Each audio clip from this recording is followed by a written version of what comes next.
Dear students, आज हम चर्चा करेंगे संघनन क्या है, संघनन के रूप कौन कौन से हैं। और इसके साथ मैं आपको ये बताना चाहूंगा कि आप संघनन का व्याख्यान देखने से पहले जो मैंने आर्द्रता का व्याख्यान डाला है और वाष्पीकरण का व्याख्यान डाला है, बिल्कुल छोटे छोटे व्याख्यान हैं, वो छोटी छोटी वीडियो हैं उनकी, वो जरूर देखें। संघनन का टॉपिक समझने के लिए आर्द्रता का जानना, वाष्पीकरण का जानना, वाष्पीकरण क्या है, आर्द्रता क्या है, कितने प्रकार की होती है, वो आवश्यक है। तो इसलिए संघनन के व्याख्यान को का वीडियो देखने से पहले आप उसको अवश्य देखें। सबसे पहले हम बताएंगे संघनन क्या है, इसके बाद इसके रूपों की चर्चा करेंगे। विद्यार्थियों, यहां ये एयर दिखाई गई है इस परिधि के अंदर, जो बाउंड्री है ना, इस बाउंड्री के अंदर पूरी की पूरी एयर दिखाई गई है। जो डॉट दिखाई आपको दे रहे हैं, ये एयर को रिप्रेजेंट कर रहे हैं। तो इस एयर के अंदर, इस वायु के अंदर जल भी विद्यमान है। किस रूप में विद्यमान है? गैसियस फॉर्म में विद्यमान है, गैसीय रूप में जल विद्यमान है। और जब ये वायु का जो गैसीय रूप है जल का, जिसको हम जलवाष्प भी कह सकते हैं, ये वायुमंडल में या वायु में उपस्थित जब जल बदल जाता है, ये देखिए चेंज किस में बदल जाता है, छोटे छोटे वाटर ड्रॉपलेट्स में, पानी की बूंदों के रूप में, या आइस क्रिस्टल के रूप में, या हिमकणों के रूप में बदल जाता है, वो कहलाता संघनन। यानी सीधी सी बात है कि वायु में उपस्थित जलवाष्प का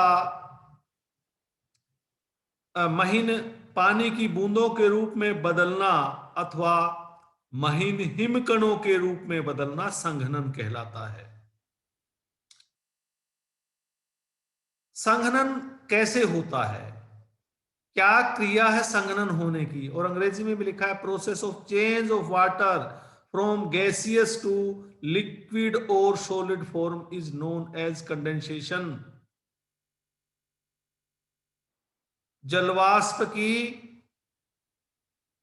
द्रव के रूप में अथवा ठोस के रूप में बदलने की प्रक्रिया संघनन कहलाती है। दूसरे शब्दों में हम इसको ऐसे भी कह सकते हैं, आपको जैसे भी आप उसको व्यक्त करना चाहिए चाहते हैं, अपने शब्दों में व्यक्त कर सकते हैं, स्पष्ट कर सकते हैं। अब प्रश्न है कि संघनन होता कैसे है, कैसे होगा संघनन, क्या जरूरत है संघनन के लिए? How condensation happened. जब आर्द्र वायु लगातार ठंडी होती जाती है तो एक समय ऐसा आता है कि वो सैचुरेशन बिंदु पर पहुंच जाती है, संतृप्त बिंदु पर पहुंच जाती है। संतृप्त बिंदु क्या है, सैचुरेशन पॉइंट क्या है? सैचुरेशन पॉइंट आपको जब आर्द्रता का आपने व्याख्यान देखा होगा, उसमें मैंने सैचुरेशन पॉइंट भी बताया था कि सैचुरेशन पॉइंट क्या होता है। सैचुरेशन पॉइंट में दोबारा फिर मैं बता देता हूं कि सैचुरेशन पॉइंट या संतृप्त बिंदु वह बिंदु होता है जब वायु पूर्ण रूप से पानी से भरी होती है और जो तापमान होता है उस समय वो संतृप्त बिंदु कहलाता है। मान लीजिए 1 क्यूबिक मीटर वायु में 15 ग्राम जलवाष्प हैं और 15 ही उसके धारण करने की क्षमता है, और वायु का टेम्परेचर है 20 डिग्री सेल्सियस। यानी 20 डिग्री सेल्सियस पर जितना उसको पानी चाहिए, जितना वो रिटेन कर सकते हैं, जितना वो ग्रहण कर सकते हैं, उतना ही जलवाष्प उसके अंदर है, तो वो कहलाएगा सैचुरेशन पॉइंट। यानी 20 डिग्री यहाँ सैचुरेशन पॉइंट। ये पहले मैं विस्तार से समझा चुका हूं, दोबारा फिर इसमें वहीं पर आते हैं, क्योंकि बीच में सैचुरेशन के बारे में बताने लग गया था मैं आपको कि जब आर्द्र वायु लगातार ठंडी होती जाती है तो एक समय ऐसा आता है कि वो संतृप्त बिंदु पर पहुंच जाती है। संतृप्त बिंदु पर पहुंचने के पश्चात फिर उसका तापमान फिर गिरता है, यानी उसका तापमान सैचुरेशन पॉइंट से नीचे चला जाता है। और जब उसका जो तापमान है, जो संतृप्त बिंदु है, जिसको हम सैचुरेशन पॉइंट अंग्रेजी में कहते हैं, उसे नीचे चला जाता है, तो उसके अंदर जितना उसका जलवाष्प था, जितना उसके अंदर जलवाष्प था, वो ग्रहण करने की, वो पकड़े रखने की, वो धारण कर रख सकने की क्षमता नहीं रह पाती, और फालतू का पानी जो वो नहीं पकड़ सकती, जो वो धारण नहीं कर सकती, वो महीन बूंदों के रूप में या बर्फ के कणों के रूप में छोड़ देती है। तो इस प्रकार ये संघनन हो जाता है। और इसको समझाने के लिए मैंने एक काल्पनिक टेबल बनाई है। हाइपोथेटिकल है, कोई इसमें इफेक्ट नहीं है, केवल समझाने के पर्पज से है। जो मैंने अभी बोला है उसको इस टेबल के रूप में मैं समझाता हूं। मान लीजिए वायु का तापमान 25 डिग्री सेल्सियस है। वायु का तापमान 25 डिग्री सेल्सियस है और वायु के अंदर 1 क्यूबिक मीटर वायु के अंदर 15 ग्राम जलवाष्प है। टेम्परेचर 25 डिग्री सेल्सियस, आर्द्रता या उसको ये कह लीजिए मॉइस्चर कितना है, या उसको कह लीजिए जलवाष्प कितना है, जलवाष्प 15 ग्राम 1 क्यूबिक मीटर वायु में।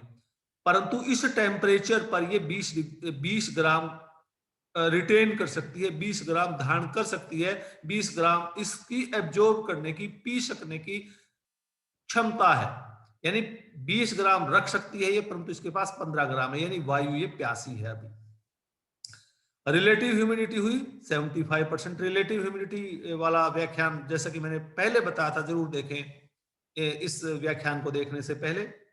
इसके बाद मैंने कहा था लगातार तापमान गिरता जाता है। अब तापमान गिर गया, 23 डिग्री सेल्सियस हो गया, 23 डिग्री सेल्सियस तापमान हो गया। वायु के अंदर पानी कितना है? 15 ग्राम। परंतु 23 डिग्री सेल्सियस पर ये 20 ग्राम धारण करने की क्षमता इसमें नहीं रहेगी। इसकी धारण करने की क्षमता, इसकी जो कैपेसिटी है एब्जॉर्ब करने की, अवशोषण करने की, वो भी घट जाएगी। और मान लीजिए घटकर हो गई 19 ग्राम। अब सापेक्षिक आर्द्रता होगी 78.95 ग्राम। इसके पश्चात तापमान और घटा, 23 डिग्री से 21 डिग्री आ गया। इसमें जलवाष्प है 15 ग्राम। जब तापमान घटा तो इसके अंदर आर्द्रता धारण करने कर रख सकने की क्षमता भी घट जाएगी, या आर्द्रता की जलवाष्प जो ग्रहण करने की क्षमता भी कम हो जाएगी। पहले 19 ग्राम थी, तापमान घट गया 23 से 21 हो गया, तो इसमें जलवाष्प धारण करने की क्षमता रह गई 16 ग्राम। 15 ग्राम ऑलरेडी है, 16 ग्राम रह गई इसमें, यानी अभी 1 ग्राम और जलवाष्प धारण कर सकती है ये, अगर इसको कहीं से मिल जाए। तो रिलेटिव ह्यूमिडिटी या सापेक्षिक आर्द्रता हो गई 93.75%। इसके बाद और तापमान घटा, और तापमान घटा, घटकर हो गया 20 डिग्री सेल्सियस। वायु के अंदर जलवाष्प है 15 ग्राम और इसकी होल्ड करने की कैपेसिटी भी 15 ग्राम रह गई, क्योंकि तापमान घटने से जलवाष्प होल्ड करने की, जलवाष्प धारण करने की क्षमता भी लगातार घटती जाती है। इस मैं पढ़ा चुका हूं पहले, जब मैंने सापेक्षिक आर्द्रता पढ़ाई। 15 ग्राम जलवाष्प, 20 डिग्री टेम्परेचर, 15 ग्राम ही इसमें धारण करने की क्षमता। तो इसको हम ड्यू पॉइंट कहेंगे, ओसांक बिंदु कहेंगे। यानी यहां या इसको संतृप्त बिंदु भी कह सकते हैं, ओसांक बिंदु भी कह सकते हैं, ड्यू पॉइंट ओसांक बिंदु कहते हैं। तो संतृप्त अवस्था में आ गई यहाँ वायु, यानी संतृप्त अवस्था वो अवस्था बताई थी कि जितना उसके अंदर धारण करने की क्षमता है उतना ही उसके अंदर जलवाष्प है। यानी यहां वायु सैचुरेटेड है, पूर्णतः संतृप्त है, और संतृप्त तापमान है ओसांक तापमान में जिसको कहते हैं। संतृप्त जो बिंदु है वो 20 डिग्री सेल्सियस है। इसके बाद पुनः टेम्परेचर घटता है, पुनः घटकर 18 डिग्री सेल्सियस रह जाता है। वायु में जलवाष्प है 15 ग्राम, परंतु जब टेम्परेचर घटेगा, ये 20 से 18 डिग्री रहेगा, तो इसमें जलवाष्प धारण करने की क्षमता 15 ग्राम नहीं रहेगी, और मान लीजिए ये 13 ग्राम रह गई। अब 15 ग्राम है, 13 ग्राम इसमें एब्जॉर्ब करने की, रख सकने की क्षमता है, ये एक्स्ट्रा 2 ग्राम हो गया। तो एक्स्ट्रा 2 ग्राम ये किस रूप में चेंज हो जाएगा? ये एक्स्ट्रा 2 ग्राम जो वायु छोड़ देगी, ये या तो महीन जल कणों के रूप में या बर्फ के कणों के रूप में बदल जाएगा। ये डिपेंड करेगा, वो उसके बर्फ के कण बनेंगे या फिर लिक्विड के या जल के कण बनेंगे, वो डिपेंड करेगा कि वायु का टेम्परेचर कितना है। यानी सीधी सी बात है कि भाई इसमें यह बताया गया कि कंडेंसेशन कैसे होता है। कंडेंसेशन में यह बताया गया कि वायु का तापमान लगातार गिरता रहता है, और जब वायु का तापमान लगातार गिरेगा तो एक स्थिति ऐसी आ जाएगी कि वायु का तापमान उषांक बिंदु पर पहुंचेगा, यानी वायु पूर्ण रूप से संतृप्त हो जाएगी, और पुनः जब तापमान गिरेगा तो उसके अंदर संतृप्त अवस्था में जितना जलवाष्प धारण करने की क्षमता थी उतना भी नहीं रहेगा, वो कम हो जाएगा, और फालतू का पानी ये महीन जल कणों के रूप में या महीन बर्फ कणों के रूप में छोड़ देगी। तो इस प्रकार कंडेंसेशन होता है। यानी कंडेंसेशन कैसे होता है इसमें ये बता के, अच्छा आगे है कि कंडेंसेशन होने के लिए, संघनन होने के लिए कौन क्या क्या हमें चाहिए, कौन कौन सी अनुकूल दशाएं हैं। पहले sufficient water vapour in the air, वायु में पर्याप्त मात्रा में जलवाष्प होना चाहिए। Sufficient hygroscopic nuclei in the air, वायु में पर्याप्त मात्रा में आर्द्रता ग्राही नाभिक होने चाहिए। आर्द्रता ग्राही नाभिक पहले मैं समझा चुका हूं। आर्द्रता ग्राही नाभिक वो नाभिक होते हैं या वो धूलिकण होते हैं जिन पर जल की बूंदें बैठ जाती हैं। वो यानी जो धूलिकण जल की बूंदों को या पानी की बूंदों को या वाटर वेपर को अपनी ओर आकर्षित कर लेते हैं, अपने ऊपर बैठा लेते हैं, वो हाइग्रोस्कोपिक न्यूक्लियाई या आर्द्रता ग्राही नाभिक कहलाते हैं। यानी मॉइस्चर होना चाहिए, यानी जलवाष्प होने चाहिए, और वो आर्द्रता ग्राही कण या धूलिकण जिन पर जलवाष्प बैठ सके वो होने चाहिए। तीसरे, वायु का जो तापमान है, falling of temperature below saturation point through adiabatic और नॉन एडियाबैटिक प्रोसेस। वायु के ठंडा होने की दो प्रक्रियाएं बताई थी, एक रुद्धोष्म एक गैर रुद्धोष्म। यानी वायु का तापमान भी गिरना जरूरी है, चाहे वो प्रक्रिया रुद्धोष्म हो या अरुद्धोष्म। तीन दशाएं, पहला जलवाष्प की अवेलेबिलिटी, दूसरा हाइग्रोस्कोपिक न्यूक्लियाई की अवेलेबिलिटी, तीसरा वायु का तापमान उषांक बिंदु से नीचे जाना, चाहे वो प्रोसेस कुछ भी हो, चाहे एडियाबैटिक हो, रुद्धोष्म हो या अरुद्धोष्म हो। आगे फॉर्म्स ऑफ कंडेंसेशन, संघनन के प्रकार। संघनन के मुख्य रूप से 5 प्रकार हैं: ड्यू, ओस, फ्रोस्ट, पाला, फोग, कोहरा, मिस्ट, धुंध और क्लाउड्स, बादल। ये 5 रूप हैं। हम बारी बारी से हम इनकी चर्चा करेंगे। सबसे पहले हम ओस को लेंगे। अब कोई भी संघनन का रूप है, उसमें पहले तो उसको परिभाषित कीजिए क्या है, फिर उसका प्रोसेस बताइए कि उसका जो फॉर्मेशन का प्रोसेस है, यानी वो विकसित कैसे हुआ, कैसे बना या कैसे हुआ। ये जो ओस बनी तो कैसे बनी, ओस पड़ी तो कैसे पड़ी। ओस क्या है सभी को पता है, सभी को जानकारी है कि ओस क्या है।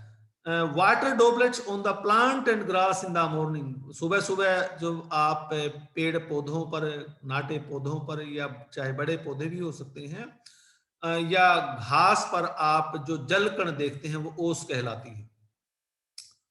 ओस का प्रोसेस क्या है, कैसे प्रक्रिया क्या है ओस पड़ने की। ओस पड़ने के लिए वायु का एरुदोषम प्रक्रिया द्वारा ठंडा होना जरूरी है। Process non adiabatic cooling of air, वायु का एरुदोषम प्रक्रिया से ठंडा होना जरूरी है। एरुदोषम प्रक्रिया पहले जो अध्याय करवाए गए हैं उनमें आप ध्यान से देखें, थोड़ा अच्छी तरह समझाया गया है, परंतु फिर भी मैं यहां बता देता हूं। एरुदोषम प्रक्रिया वो होती है जब वायु को ठंडा होने के लिए किसी बाहरी कारक का प्रभाव नहीं होता। बाहरी कारक जैसे कि कोई ठंडी वायु आकर गर्म वायु में मिल गई तो वो काम नहीं करता। एरुदोषम प्रक्रिया में आयतन के घटने बढ़ने से ही वायु ठंडी गर्म होती है, यानी बाहरी कारक का प्रभाव नहीं होता। डिटेल से आप जो पहले video adiabatic no cooling temperature, वायुमंडल कैसे होता है, कूलिंग कैसे होता है, पूरा एक अध्याय करवाया गया, उसको आप देखें अच्छी तरह अगर नहीं समझ में आता। एडियाबैटिक नॉन एडियाबैटिक कूलिंग, यानी ओस कैसे पड़ती है वो बता रहे हैं। ओस पड़ने के लिए वायु का ठंडा होना जरूरी है नॉन एडियाबैटिक प्रोसेस द्वारा, एरुदोषम प्रक्रिया द्वारा। उस डायग्राम से मैं थोड़ा सा और क्लियर कर देता हूं। इस डायग्राम में देखिए, यहां इस डायग्राम में अर्थ सरफेस दिखाया गया, धरती दिखाई गई है, अर्थ सरफेस है, और ठंडी जो रात्रि है, लंबी रात्रि, ठंडी रात्रि है, ठंडी रात्रि में भू विकिरण द्वारा ये धरातल ठंडा हो जाएगा। भू विकिरण यहां से निकलेगा और वो वायुमंडल की ऊपरी परतों में चला जाएगा। भूविकिरण निकलने के बाद ये धरातल ठंडा हो गया। जब ये धरातल ठंडा हुआ, इस धरातल के ठंडा होने के पश्चात इसके साथ लगती वायु भी, इस धरातल के साथ जो वायु टच हो रही है वो वायु भी ठंडी हो गई। यानी ये वायु लगातार ठंडी होती रहती है। किसके कांटेक्ट से? इस सरफेस के, इस धरातल के कांटेक्ट से। और एक समय ऐसा आता है कि वो संतृप्त बिंदु पर पहुंच जाती है, और संतृप्त बिंदु पर पहुंचने के पश्चात फिर वो और अधिक ठंडी होती है, और कूलिंग होती है। और कूलिंग जब होती है संतृप्त अवस्था पर पहुंचने के बाद, या संतृप्त तापमान आने के बाद, या संतृप्त बिंदु आने के बाद जब वायु और अधिक ठंडी होगी, जो फालतू का जलवाष्प है वो महीन जल कणों के रूप में भूपृष्ठ पर गिरा देगी। तो ये हुआ ओस। यानी ये स्टेप्स बताए गए हैं, ये धरातल दिखाया गया है। पहला स्टेप क्या होगा कि भूविकिरण द्वारा भूपृष्ठ ठंडा हुआ, और इसके बाद इसके साथ जो लगती वायु थी वो ठंडी हो गई।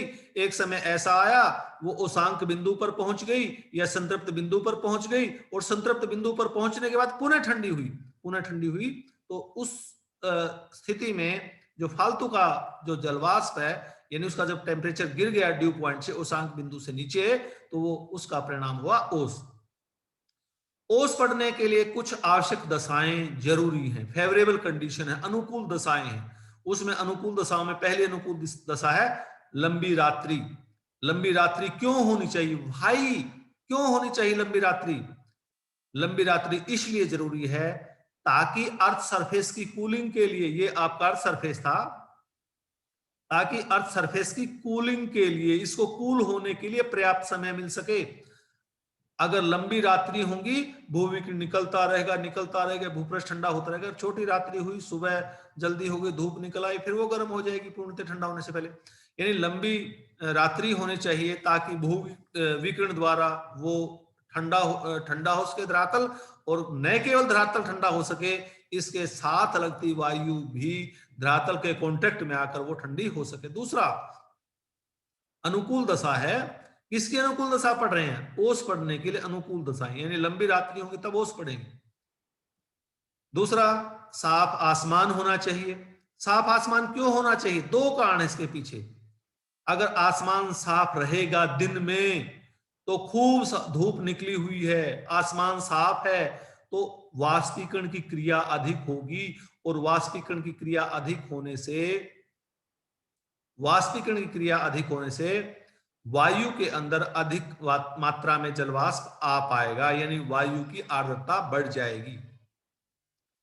दूसरी, क्लियर स्काई इसलिए भी चाहिए ताकि रात के समय भूविकिरण भूविकिरण द्वारा पृथ्वी ठंडी हो सके, और भूविकिरण से जो ऊष्मा निकली है, जो गर्मी निकली है, वो वायुमंडल की ऊपरी परतों में जा सके। अगर आसमान में बादल छाए हैं, तो वो जो भूविकिरण छोड़ा गया पृथ्वी से, वो अधिक ऊंचाई तक नहीं जा पाएगा, और ऐसी स्थिति में आपने देखा भी होगा, जिस रात बादल होते हैं उस रात ओस नहीं पड़ती।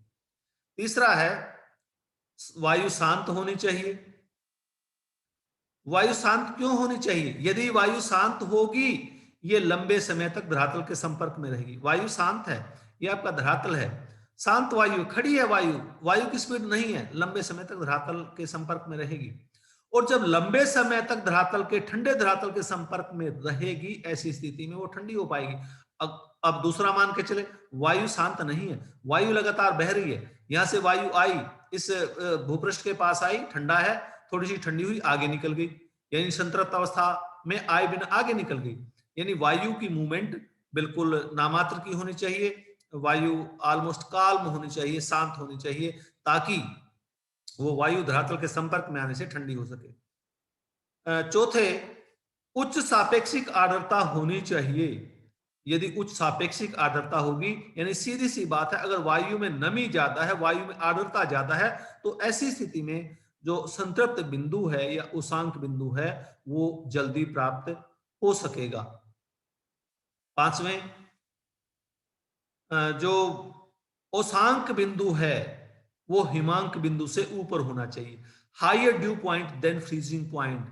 यानी ओसांक बिंदु है। ओसांक बिंदु कौन सा बताया था, याद करो। ओसांक बिंदु वो बताया था कि वो तापमान जिस पर वायु पूर्ण रूप से पानी से भरी होती है, यानी उसके अंदर और पानी का अर्थ यहाँ जलवाष्प, उसके अंदर और जलवाष्प धारण करने की क्षमता नहीं होती। यानी वो जो बिंदु है, वो जो तापमान है जब वायु पूर्ण रूप से पानी से भरी है, उसे हम ड्यू पॉइंट कहते हैं। यानी ड्यू पॉइंट है जिसको हम ओसांक बिंदु कहते हैं। ओसांक तापमान कह लीजिए, ओसांक तापमान हिमांक से ऊपर होना चाहिए। यानी ओसांक तापमान 5 degree, 6 degree, 4 degree, 3 degree, 2 degree, 1 degree हो सकता है। अगर ओसांक तापमान -2 हुआ तो ऐसी स्थिति में वायु में उपस्थित जो जलवाष्प है वो महीन बूंदों के रूप में, महीन द्रव के रूप में परिवर्तित नहीं होगा, वो तो हिमकणों के रूप में बदल जाएगा। यानी ओसांक तापमान हिमांक से ऊपर होना चाहिए। आगे जो दूसरा रूप है कंडेंसेशन का, संघनन का, है पाला। पहला था ओस, दूसरा पाला। पाला क्या है? Ice particle seen on dry grass in winter morning. सुबह सुबह या विंटर मॉर्निंग में या शीत ऋतु की प्रातःकाल में सूखे घास पर जो महीन बर्फ के कण दिखाई देते हैं वो पाला कहलाते हैं। देखा होगा आपने पाला, बिल्कुल। आप जनवरी के महीने में कई बार देखते हैं, खेतों में जाते हैं, बाहर निकलते हैं तो पाला आपने जरूर देखा होगा।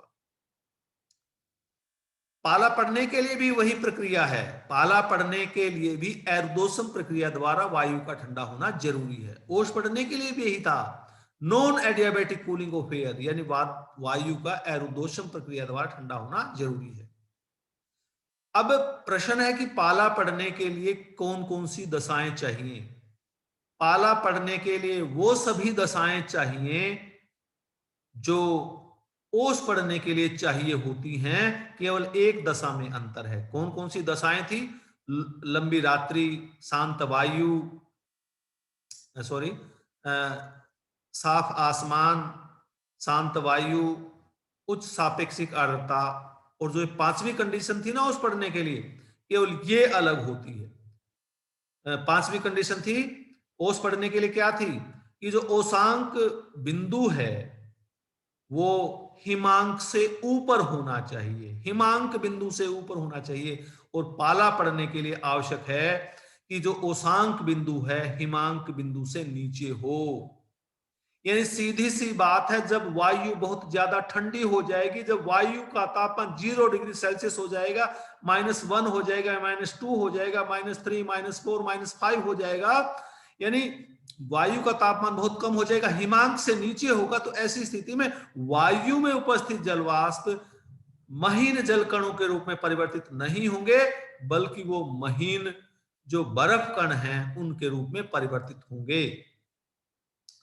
यानी 4 की 4 कंडीशन वही जो ओस पड़ने के लिए चाहिए, और पांचवी कंडीशन में अंतर है केवल। और पांचवी कंडीशन थी कि जो ओसांक बिंदु है उसका ओसांक तापमान कह लीजिए या संतृप्त वायु का जो तापमान कह लीजिए वो हिमांक से नीचे होना चाहिए, ताकि वायु में उपस्थित जलवाष्प द्रव कणों के रूप में परिवर्तित ना होकर हिम कणों के रूप में परिवर्तित हो जाए। पाले का निर्माण अक्सर उस समय होता है जब वायु का तापमान बहुत तेजी से गिरता है। पाले के बाद तीसरा जो रूप है संघनन का वो है कोहरा। कोहरा क्या है, पहले इसको परिभाषित कीजिए, इसके बाद कोहरे के निर्माण बताइए कैसे होता है। ये वास्तव में एक प्रकार, it is special type of thin clouds near the ground. भूपृष्ठ के पास एक प्रकार से ये हल्के या पतले विशेष प्रकार के बादल हैं कोहरा। यानी कोहरा वास्तव में भूपृष्ठ के नजदीक हल्के और पतले विशेष प्रकार के बादल ही हैं। थोड़ा सा और टेक्निकल शब्दावली में इसको अगर परिभाषित करें, पहले मैं अंग्रेजी में बोल दो फिर हिंदी में बता दूंगा। Very small droplets of water sitting on hygroscopic nuclei and suspended in atmosphere near the ground is called as fog. This reduces the visibility of atmosphere less than 1 kilometre. यानी इसमें सीधा सा आप फोग की तरफ ध्यान दें, अपने मन में फोग को लेकर आए, अपने मन में कोहरे को लेकर आए, जिसको आप गहरी धुंध कहते हैं, उसको लेकर आए अपने मन में। यानी भूपृष्ठ के नजदीक आर्द्रताग्राही नाभिकों पर बैठे असंख्य महीन जल कण जो वायु में तैरते हुए दिखाई देते हैं, वो कोहरा कहलाते हैं। और कोहरे में परिदृश्यता 1 किलोमीटर से कम होती है। ये है इसकी परिभाषा हिंदी में। कोहरे का निर्माण कैसे होता है? कोहरे के निर्माण उस समय होता है जब भूपृष्ठ से काफी ऊंचाई तक वायु ठंडी हो जाए। भूपृष्ठ से 200 मीटर, 300 मीटर, 500 मीटर काफी ऊंचाई तक वायु, 1-2 किलोमीटर भी ऊंचे हो सकते हैं, ऊंचाई तक वायु ठंडी हो जाती है, तो उस समय कोहरे का निर्माण होता है। अब कोहरा भी आगे कई प्रकार का होता है। On the basis of process of cooling of air, वायु के ठंडा होने की प्रक्रिया के आधार पर, किस प्रकार वायु ठंडी हुई है, उस प्रक्रिया के आधार पर 4 प्रकार का कोहरा है। यहाँ 4 प्रकार का कोहरा बताया गया है, और अन्य प्रकार का भी हो सकता है, परंतु आपकी क्लास के लिए ये 4 प्रकार का कोहरा ही पर्याप्त है। रेडिएशन फोग, विकिरण कोहरा। दूसरा एडवेक्शनल फोग, अभिवहन कोहरा। तीसरा अपस्लोप और ओरोग्राफिक फोग, पर्वतीय कोहरा। और चौथा है फ्रंटल फोग, वाताग्री कोहरा। वाताग्री कोहरा। अब पहले लेते हैं रेडिएशनल फोग, विकिरण कोहरा। जैसा कि नाम से स्पष्ट है, विकिरण कोहरा, इस कोहरे का निर्माण उस समय होता है जब भूविकिरण निकलने से रात्रि को, लंबी रात्रि में भूविकिरण द्वारा पृथ्वी ठंडी हो गई, भूविकिरण निकल गई, भूविकिरण रात्रि को निकलती रही धरातल से, और भूविकिरण ऊंचे की परतों में चली गई, उष्मा यहां से निकलकर, और वायु ठंडी हो गई काफी ऊंचाई तक। ये काफी ऊंचाई दिखाई गई है, भूपृष्ठ है, काफी ऊंचाई तक वायु ठंडी होगी, यहां तक वायु ठंडी हो गई, तो कोहरे का निर्माण हो गया। यानी इस विकिरण कोहरे का निर्माण विकिरण प्रक्रिया द्वारा या भूविकिरण प्रक्रिया द्वारा भूपृष्ठ के ठंडा होने से होता है। अगर एक लाइन में हम बात करें, और इसमें वही बात है, सभी संघनन के सभी रूपों पर लागू होती है। भूपृष्ठ ठंडा हो गया भूविकिरण द्वारा, इसके साथ लगती वायु ठंडी हो गई, और काफी ऊंचाई तक ठंडी हो गई, तो कोहरा बन गया। इस प्रकार का कोहरा समुद्रों के ऊपर नहीं बनता। इस प्रकार का कोहरा जो आपका स्थल भाग है उनके ऊपर ही बन सकता है। और इस प्रकार का कोहरा, किस प्रकार का कोहरा? विकिरण कोहरा। विकिरण जो कोहरा है वो इसमें विजिबिलिटी, जो परिदृश्यता है, 1 मीटर से 300 मीटर तक होती है। कई बार ये बहुत गहन होता है, तो इसमें कई बार 1 मीटर की ही वस्तुएं दिखाई देती हैं, और कई बार ये 300 मीटर तक की भी हम वस्तुएं देख सकते हैं।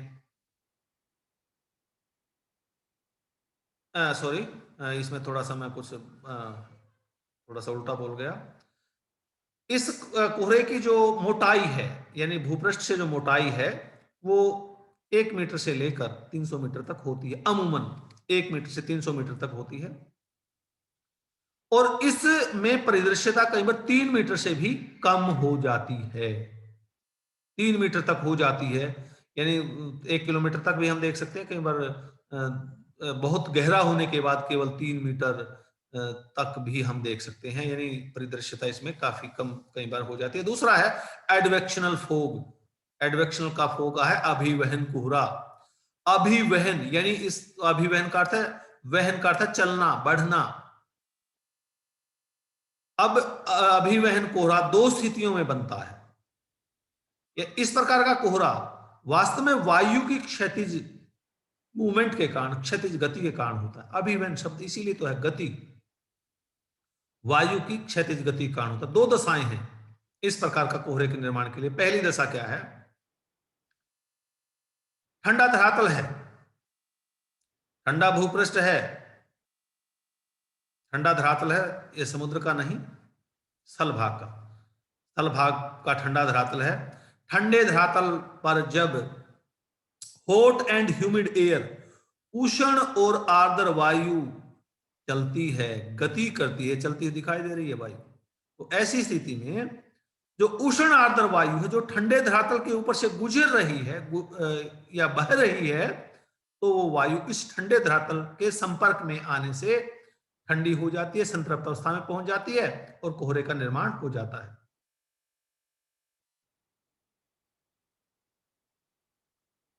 दूसरी स्थिति है कि गर्म समुद्रों के ऊपर जब ठंडी वायु बहती है तो ऐसी स्थिति में भी अविभिन्न कोहरे का निर्माण हो सकता है।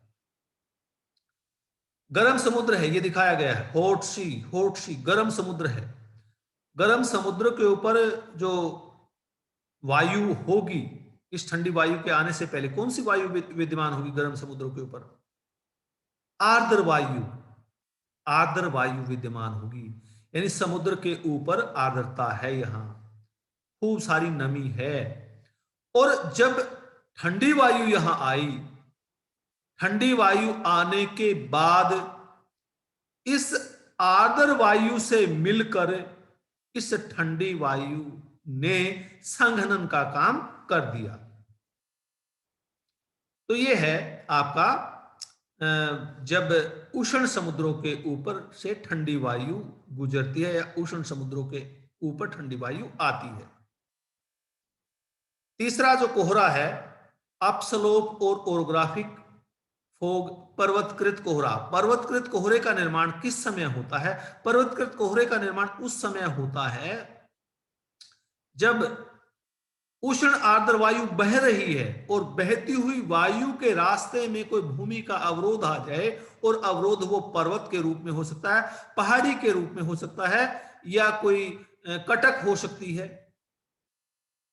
कोई ना कोई अवरोध आ गया, तो अवरोध आने के कारण, पर्वत ही मान लीजिए, चलो पर्वत अवरोध आ गया, अवरोध आने के कारण उष्ण आर्द्र वायु, वार्म एंड मॉइस्ट एयर, ये वार्म एंड मॉइस्ट एयर ऊपर उठने लगी, और ऊपर उठने के बाद ये ठंडी हो गई, और ठंडी होने के बाद ये संतृप्त अवस्था में पहुंच गई, उसके बाद उसका तापमान और अधिक गिर गया, तो ऐसी स्थिति में कोहरे का निर्माण हो जाता है।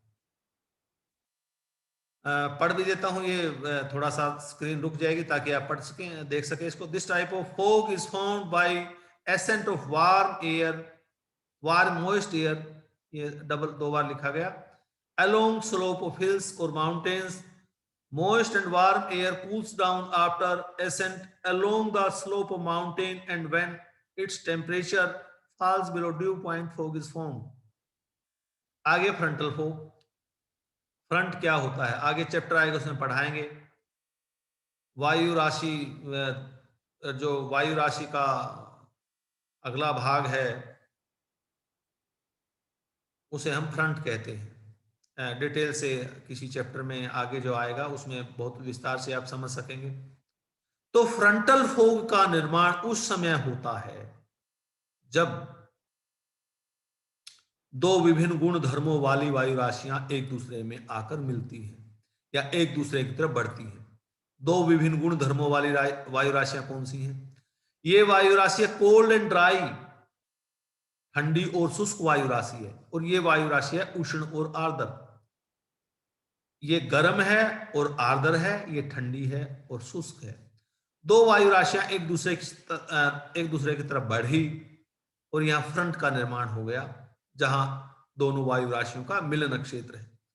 तो मिलन क्षेत्र पर जब दोनों वायु राशियां आपस में मिलती हैं, तो उष्ण आर्द्र वायु राशि जब ठंडी वायु राशि में मिलती है, तो ऐसी स्थिति में वायु संतृप्त अवस्था में पहुंच जाती है, और संतृप्त अवस्था में पहुंचने के बाद इस फ्रंट पर, इस एरिया में कोहरे का निर्माण हो जाता है। चौथा रूप है संघनन का मिस्ट धुंध। पहला ओस बताया, दूसरा पाला बताया, तीसरा कोहरा बताया, चौथा धुंध बताया। धुंध को पहले परिभाषित कीजिए। लाइट फॉग में बी डिफाइंड एज मिस्ट। हल्के कोहरे को धुंध कहा जा सकता है। वास्तव में धुंध क्या है? हल्का कोहरा ही धुंध है। वास्तव में दोनों में अंतर क्या है? In fact both differ by how much far we can see through them. दोनों में अंतर यह है कि भाई हम कितनी दूरी का देख सकते हैं। जब हम 1 किलोमीटर से कम दूरी का, 1000 मीटर से कम दूरी का की वस्तुएं देख पाएंगे तो वो तो कहलाएगा कोहरा। और जब हम 1 मीटर से भी परे की वस्तुएं देख पाएंगे, 1000 मीटर से परे की वस्तुएं भी देख पाएंगे, यानी 1 किलोमीटर से दूर की वस्तुएं भी देख पाएंगे, तो ऐसी स्थिति में उसको कहेंगे हम धुंध। इसीलिए कहा है कि हल्के कोहरे को धुंध कहते हैं, यानी हल्का कोहरा धुंध कहलाता। दूसरा, दोनों में अंतर क्या है? दोनों में अंतर परिदृश्यता का है। परिदृश्यता में क्या है अंतर? कोहरे में परिदृश्यता 1 किलोमीटर से कम की रहती है और धुंध में परिदृश्यता 1 किलोमीटर से अधिक की होती है। 1 किलोमीटर से अधिक दूर की वस्तुएं भी हम देख पाते हैं। नेक्स्ट है क्लाउड्स। क्लाउड्स क्या है?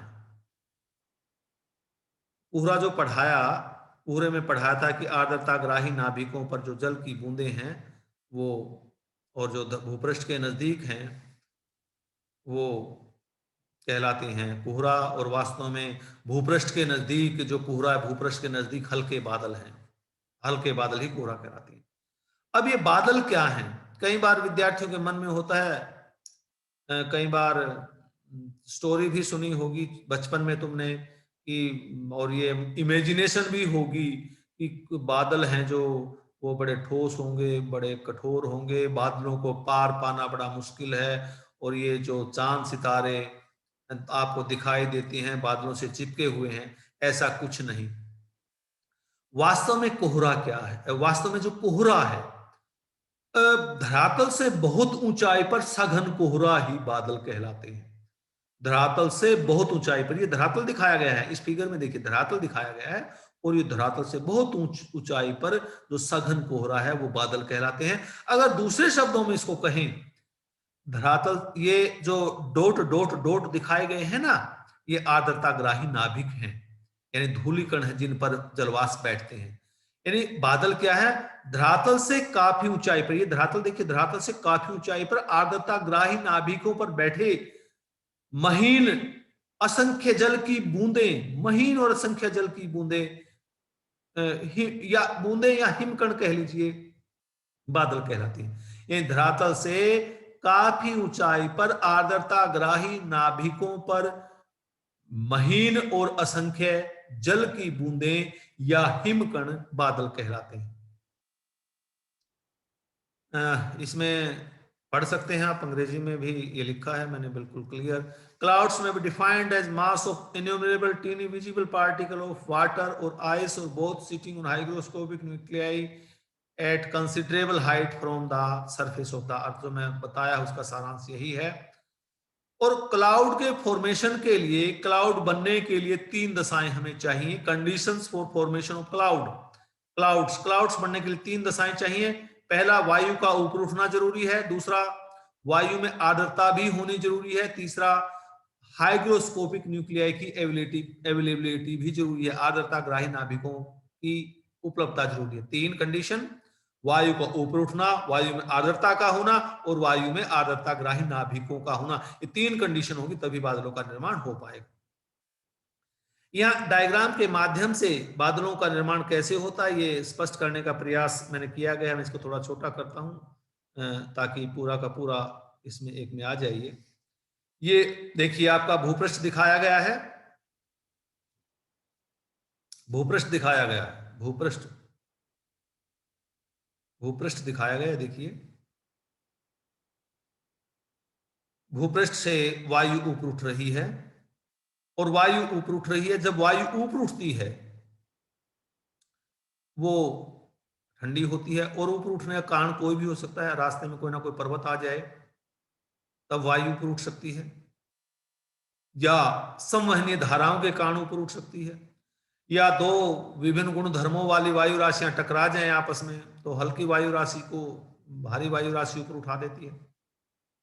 यानी धरातल से लगातार वायु ऊपर उठ रही है, और ऊपर उठने के कारण, यहां मेरा ख्याल गलत लिखा गया, एडियाबैटिक एरोडोसम प्रक्रिया द्वारा वायु ठंडी होती है। जो जो धरातल से वायु ऊपर उठेगी एरोडोसम प्रक्रिया द्वारा वायु ठंडी होगी, और ठंडी होते होते एक स्थिति ऐसी आ जाएगी। अब ये धरातल से मैं थोड़ा सा इसको बड़ा कर देता हूं, धरातल आप मन में रखना कि नीचे धरातल है। अब ये धरातल से वायु ऊपर उठी, लगातार वायु ऊपर उठ रही है, और जो जो वायु ऊपर उठेगी वो ठंडी होती जाएगी, और एक स्थिति ऐसी आ जाएगी वायु ओसांक बिंदु पर पहुंच जाएगी। यानी ओसांक बिंदु, पुनः ध्यान करिए, ओसांक बिंदु वो बिंदु है, वो तापमान है जिस पर वायु पूर्ण रूप से पानी से भरी होती है, उसमें और पानी धारण करने की क्षमता नहीं है। यानी वायु संतृप्त अवस्था में पहुंच गई और पानी वो नहीं ले सकती। वायु भूपृष्ठ से ऊपर उठी, ऊपर उठने के बाद एरोडोसम प्रक्रिया द्वारा ठंडी हुई, एरोडोसम प्रक्रिया द्वारा ठंडी होने के बाद वो संतृप्त अवस्था में पहुंच गई, और संतृप्त अवस्था में पहुंचने के बाद फिर उसका तापमान आगे फिर गिरा, यानी उसका तापमान ओसांक बिंदु से कम हो गया। यानी जो संतृप्त अवस्था में जो तापमान था उससे भी कम तापमान हो गया, और जब उससे भी कम तापमान होगा, वायु के अंदर अधिक जलवाष्प पकड़ रख सकने की क्षमता नहीं है फालतू का, क्योंकि जो जो पीछे पढ़ा चुका हूं मैं, जब संतृप्त अवस्था में होती है वायु पूर्ण रूप से पानी से भरी होती है, इसके बाद वो पुनः ठंडी होगी, तो वायु के अंदर जो जलवाष्प है वो पूरा का पूरा धारण रख सकने की क्षमता नहीं होगी। तो ऐसी स्थिति में फालतू का जो जलवाष्प है वो उसका संघनन हो जाएगा। संघनन कहां होगा, कहां बैठ जाएंगे वो, आर्द्रता ग्राही नाभिकों पर, और इस प्रकार असंख्य आर्द्रता ग्राही नाभिकों पर जल की बूंदें या हिम की महीन महीन बूंदें बैठ जाएंगी, और जल की भी अति महीन बूंदें होती हैं, अति महीन, और इस प्रकार बादलों का निर्माण हो जाएगा।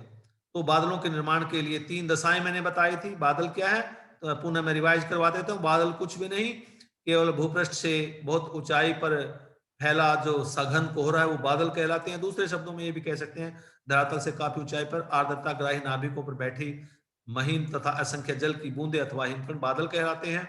बादल के लिए 3 दशाएं चाहिए। वायु को ऊपर उठना जरूरी है, दूसरा आर्द्रता होनी चाहिए, तीसरा आर्द्रता ग्राही नाभिक होने चाहिए। और इसमें बताया है कि भूपृष्ठ है, भूपृष्ठ से जब लगातार वायु ऊपर उठेगी, भूपृष्ठ से जब ऊपर उठेगी वायु ठंडी होगी, और ठंडी होकर एक समय ऐसा आएगा कि वायु संतृप्त अवस्था में पहुंच जाएगी।